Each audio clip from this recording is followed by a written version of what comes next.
next subject is emailing receipts. I'm sure you just saw that I can email receipts here. So if I, let's just scan a couple of items here. Okay, and I'm going to go ahead and pull in a customer to this transaction. Let's pull in John. Okay, and then we'll go ahead and pay with cash. And then now I have my system set up because I have multiple receipt options set up here. It's popping up a display for me to pick the receipt. So email is one of them, and that's what we're talking about here. If I hit the email button, this allows me the ability to add an email address here. So I could say, John, would you like me to email a receipt to you? He says, yes. I can hit that email button. Is your email address johnb@gmail.com? No, it's a Yahoo, if anyone has those anymore. It's a Yahoo email address.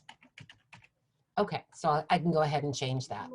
And at this point, I could go ahead and update and send. So have the system automatically update the email in the database, or I could just hit send. So these are the options. And if I send that out, it'll go ahead and update Counterpoint. All right, so emailing receipts.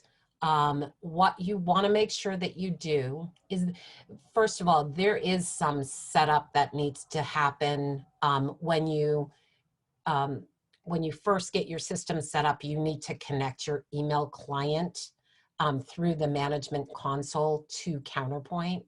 So if that has not been done, it's not something I can show you how to do today. It's actually something that you'll need to work with our support department on. So you'll want to make sure that you do this. But what I want to show you is basically how you would set up that button to show up on your email options. And so we're going to be setting up the form group here. So let me minimize this. I'm going to go ahead and hit setup point of sale. And then I'm going to go to my form groups. Okay, and I'm going to want to, if I don't have it here already, I'm going to want to just type what that form group is going to be named. But I do have it already, so I'm going to select my email option here to show you. Okay, so you'll want to add the form group, call it what it is, associate it with the document type. Now you'll need to set this up for each document that you want to email the receipt on. So I'm doing this for tickets now, but you'll also want to make sure that you do it for orders and quotes, maybe some holds, or whatever is applicable. Then you want to, you can add a button image, which is this image right here. You can add a button label, and then you can add some shortcuts as well. And then the next tab is what is the receipt going to look like that's going to be emailed for this ticket.